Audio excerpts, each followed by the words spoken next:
All right, we're here today with Penny Simkin, one of the founders of DONA International, and an author and a doula and physical therapist. And so thanks so much for taking the time to sit with me here, Penny. My pleasure. Thank you. So I want to ask a few questions. How did you become involved in childbirth?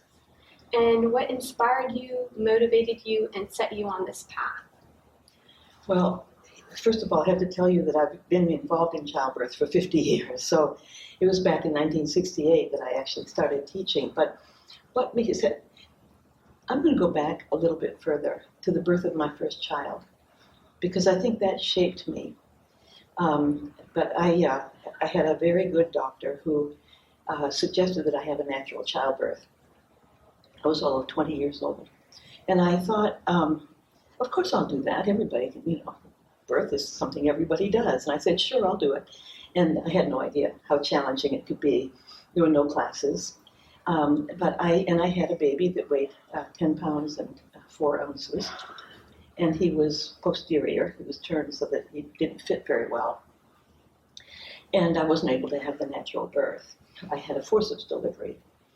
And the thing that I think was so challenging for me was that I was very young, and when the doctor had told me that I'd be a good candidate for natural birth, I really wanted to do it.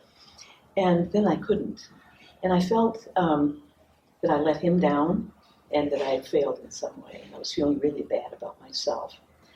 And we were in the hospital for 5 days in those days. When he came by on one of those days, and I'll never forget, it was North Carolina, no air conditioning in the hospital, and a sheet pulled up over me.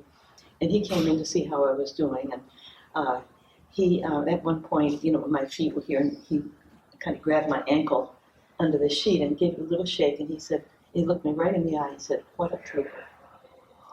And I'm so grateful that he did that, because that told me I don't have to feel like a failure. He approved. And it's sad that I needed that approval. But if he had said that the woman down the hall gave birth to an 11-pound baby all by herself, I don't think I would be in this world. I would think I can't give birth. But you needed that encouragement, that support. That approval and from someone that I respected, and it made a huge difference. So, and I went on and had 3 more babies, and 2 of them were natural births. So that was all great. And so I was a mother of 4, and my physical therapy, I wasn't able to work with so many children. In those days, we didn't do that. But I missed my physical therapy. And then one day I had one of my children in a cooperative preschool. And the president of the preschool, I said, we need some childbirth educators. And I thought, maybe I can do that. Because it was on one night a week. And so I said, "Do you take physical therapists?" And she said, "Oh, yes." So I took the training, taught my first series, and I was hooked. And that was in 1968.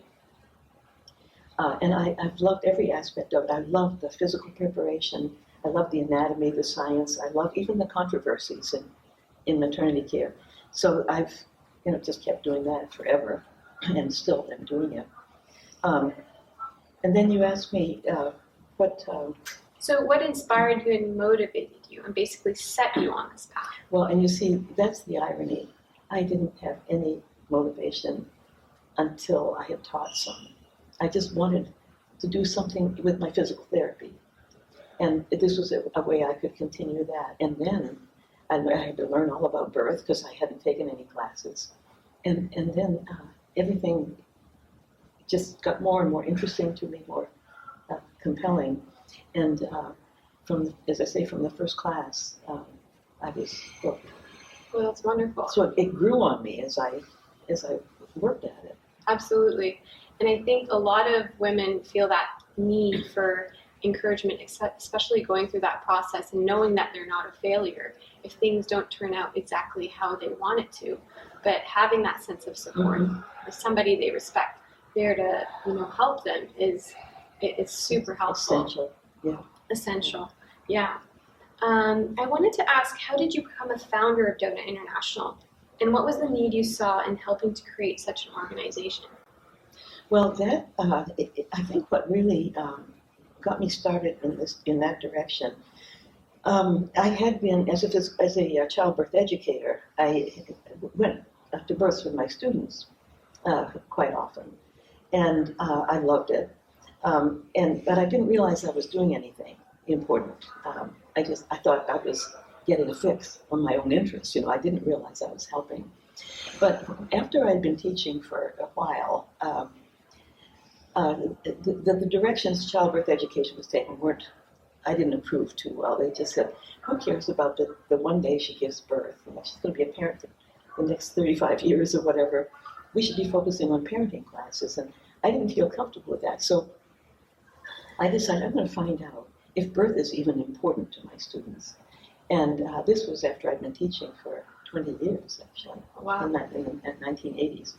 And I'll try to make this quick, but I thought I'm going to find these folks, some of these people. And you see, one of the customs I had was after the babies were born, the parents always wrote the birth story for me and answered a few other questions. And I never threw those away. So I was able to locate some of the 20 of the people that had taken my original classes, and I had their stories. And I thought, I'm going to find out if they still remember. And so everyone that I asked to participate in my study agreed. And so I sent them a questionnaire very much like the first one, where they had the opportunity to write the story. They were so similar. And if you have an audience of parents, I just want them to know they're never going to forget this birth experience. And I learned that in underlining. Because the stories, there were a few little inconsistencies, but mostly they were right on. And then I had them come in for an interview that I taped and transcribed. It's been published in two papers in the Birth Journal. But what I did was ask them to rate their satisfaction, and then I looked at the stories and the interview tapes and found themes. And what I found was surprising to me. Satisfaction was related more to how the women remembered being treated and cared for during labor than they did whether it was a difficult labor or even some labors that, like maybe there was a cesarean in the group, and, that had not been her wish.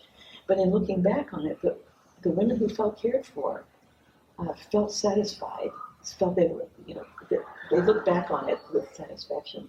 Whereas some of the people even had a fast natural birth, but were not treated carefully, in a caring way. Some were angry even years later, and I can't go into all the stories, but they were fascinated. But what I learned from that was, that it does matter how women give birth, but it matters even more over the long run how they feel cared for. And the people that felt that we had only nurses, we had no midwives practicing, we had no doulas when those folks gave birth. But some of them remembered their nurses who stayed beyond their shift, gave a back rub, really did things to accommodate the woman and complimented her. They remembered the doctors who, one woman had wanted a natural birth and wasn't able to do it. It was long and hard, and she was exhausted, and she finally told the doctor, and she felt just like I did, I'm failing. And the doctor said, birth is not supposed to be a nightmare. And you have done such a good job, and let us help you. And she felt that understanding and encouragement really went a very long way for her. And she really appreciated the doctor's support on that. So doctors, nurses, those were the key to satisfaction. And so what I learned is how we care for women is a lifelong memory. And it's something we can control. We can't control, I wish we could, how long the labor is going to be or whether there might be complications that come up and unexpected shifts. But you can always be kind to a woman. And so that started me thinking about how can we care for women?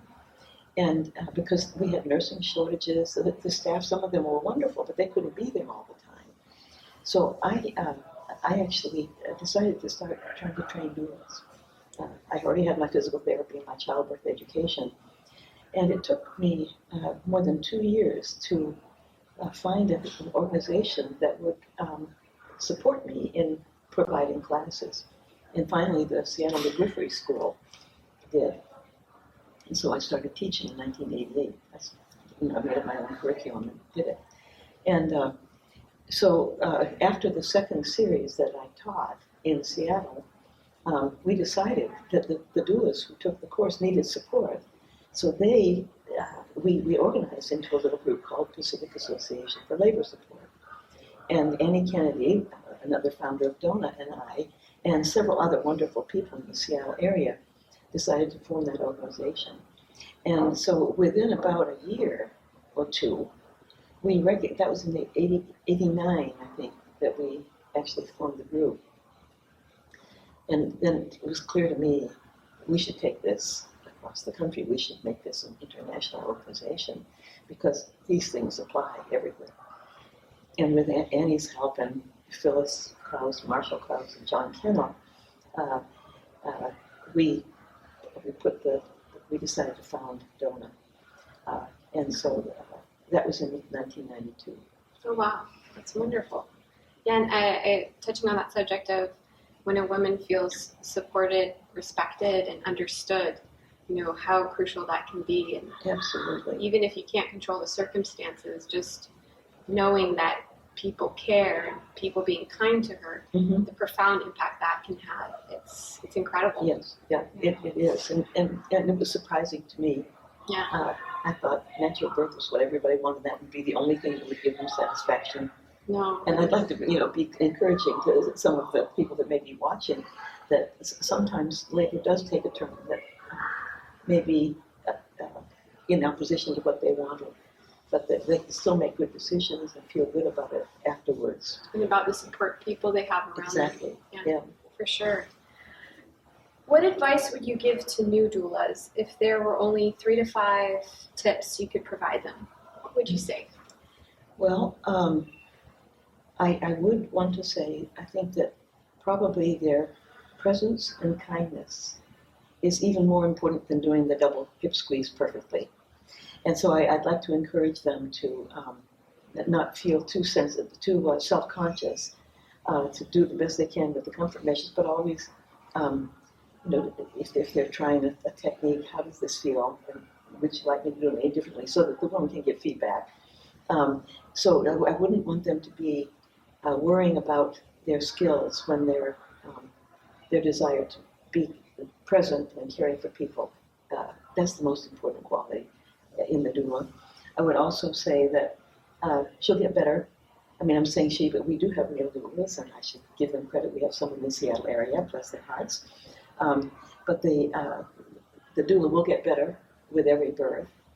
I would suggest that if it's possible for her to have a mentor, an experienced doula, or perhaps the trainer who trained her, someone that she or they could turn to with questions. It's great if it's possible to be able to tag along with an experienced doula for the first birth or two. Sometimes that isn't possible. But even if it isn't, they're still a lot better than nothing. Yeah. So to shadow another doula? Shadow another doula if possible. And mentoring, absolutely. Mm-hmm. That totally makes sense. Yeah. What advice would you give to new mothers in today's modern world in preparing for birth and postpartum? Mm-hmm. Well, I definitely want to say that it is a memory that will last forever. And so let's make it a good memory. And I think if she can become informed, there are good books available, but there are also good classes. Sometimes people don't think they want to spend 6 weeks taking a class, but if it's a good class, by golly, it's worth it. Absolutely. And so I would advise them becoming informed. We are coming along with some pretty good online childbirth classes as well. So it is something that could be done maybe on their own time, at a time convenient for them.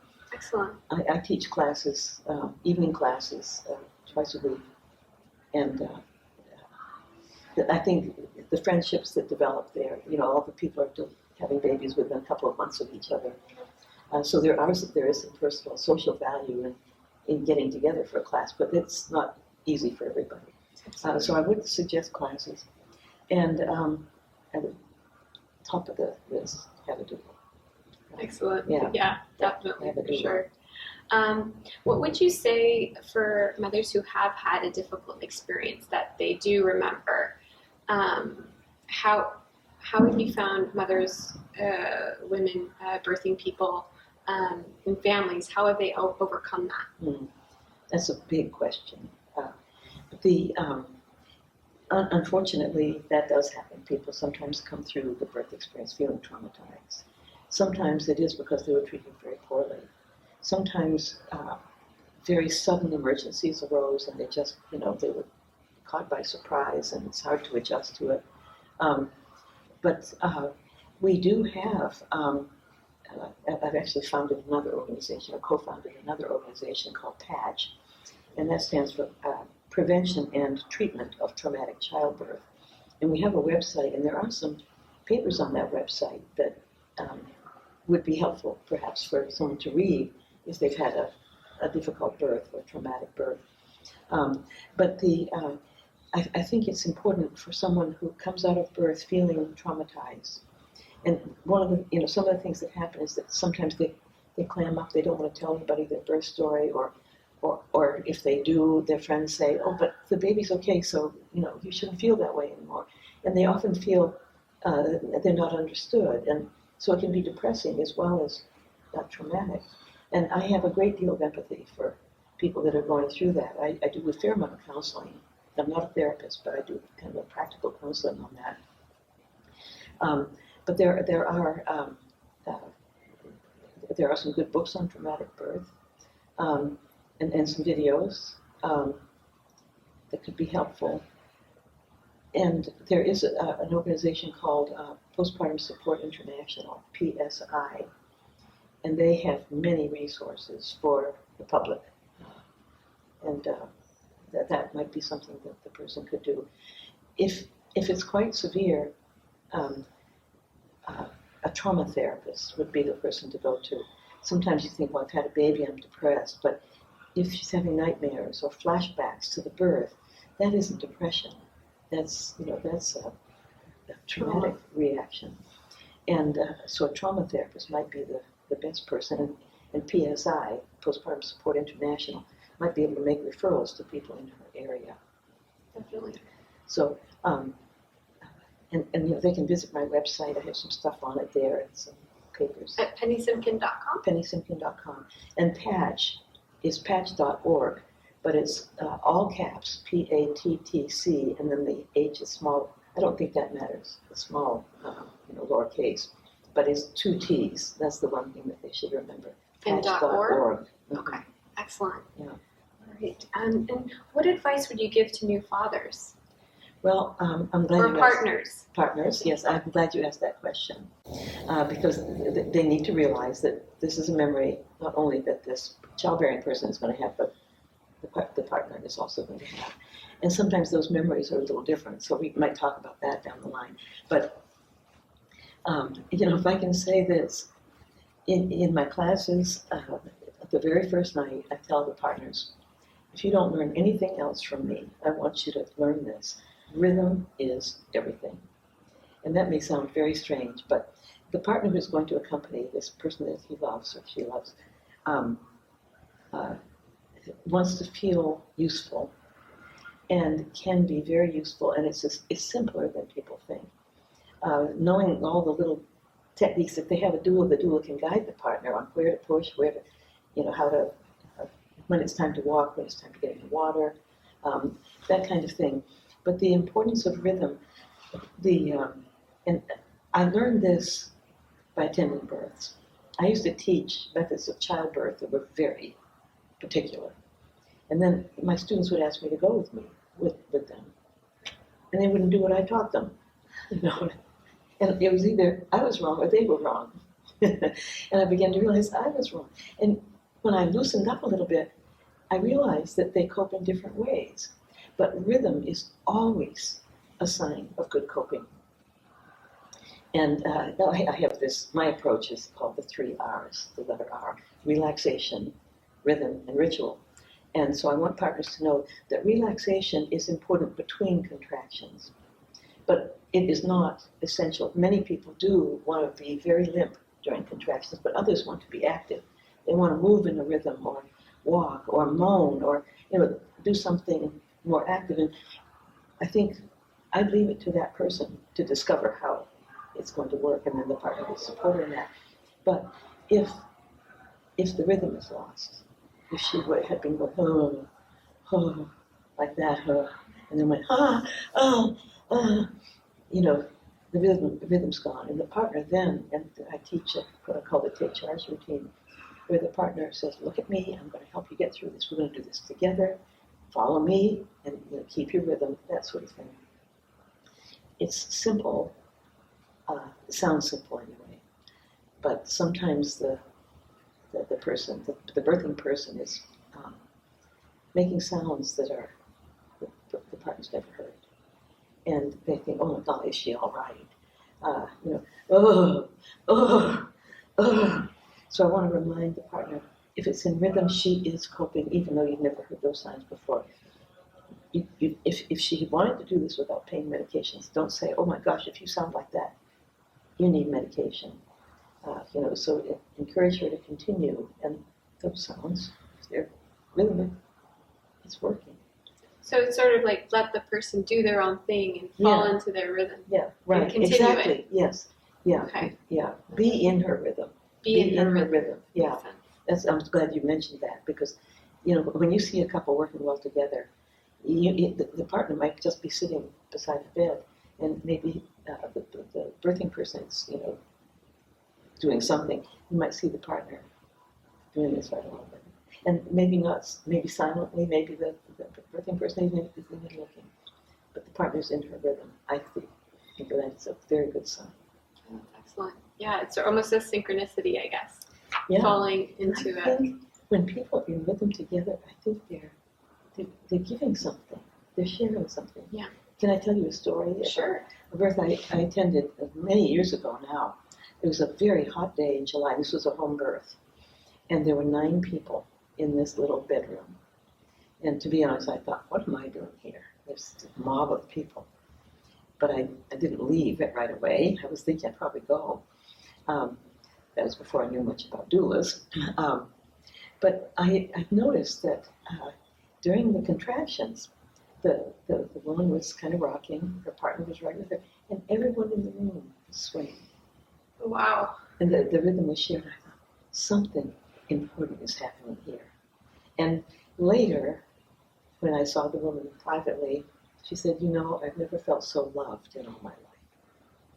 And so now I know that not everyone, I wouldn't say everyone should have 8 people or 9 people at the birth, but it doesn't necessarily mean that it's a bad thing if everyone is in her rhythm. You see what I'm saying? Yes. Yeah. Yes, absolutely, and not blocking the flow of right. Yeah. If they're chatting or busying themselves, that's disturbing. But being right there with her can be very empowering. And basically paying attention to what she's doing and her needs. Yeah, exactly. Her or the birthing person's needs. Mm-hmm. Mm-hmm. Another question I had was, with all the books that you've written, the courses that you've taught, how have you managed to balance work and family life? And do you believe there is such a thing as balance that can be achieved? I think we all have to be a little warped when we get into birth work. We're so passionate about it, most of us that last. It's magical.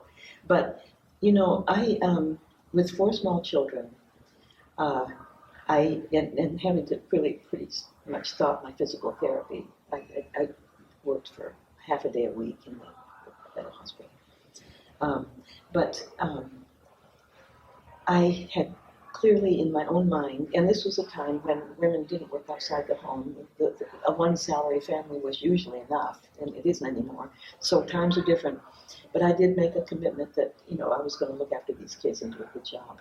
And I did find myself lonely and really wanting some contact with my work. So I got that part-time job and then found out about the childbirth education. But my point is that I think all of us, and especially when we have small children, they have to come first. And sometimes we get so passionate about doula work or childbirth education that we spend more time focusing on that. And from my viewpoint at this point, they're only going to be young for a few years. And if you can find a way to keep your hand in, but not to be 100% embracing it, the time will come when they'll be more independent and you can spread your wings. We don't want to sacrifice our families for this work. That is not healthy for anybody. Well, that's understandable. When did you find, how old were your children when you found you could really focus more on your work? Well, let's see. I started teaching in 1968, and my oldest was 7, and then they were down every 2 years. But I could do an evening a week. I had to do a lot of preparation. I'm really obsessed about knowing everything, and of course you never do. But I could do that at home when the kids were playing. I could study. But then as they became more independent, and I went to my first ICEA conference in 1970, so they were 2 years older than that, and my husband and we had a relative that came in and looked after them, and I was just wide-eyed because all of my heroes were speaking, and I was carried away. It was hard for me to put the brakes on, but I don't think I sacrificed the family. I think I may have stayed up late at night sometimes to get my work done and things, but and that's understandable. I think for each person, their situation is different, but acknowledging that, putting your family first or even your kids first, that's great, and that can be done in many different ways. I've noticed working moms who are working from a very young age because, when their children are at a very young age, because they have no other choice, or if they're single mothers, or it's sort of like, but they take so much care in either hiring the best caregivers or surrounding themselves with a community that really supports them can be great, but also understanding that if you decide that you want to stay home with your kids, I mean, that in itself is also a full-time job. So, I feel like there's also that element, especially that doulas bring in, of non-judgment of either way, but understanding that there's different, would you say that there's different ways to put families first, or would it? Yeah, and I think that it's rough.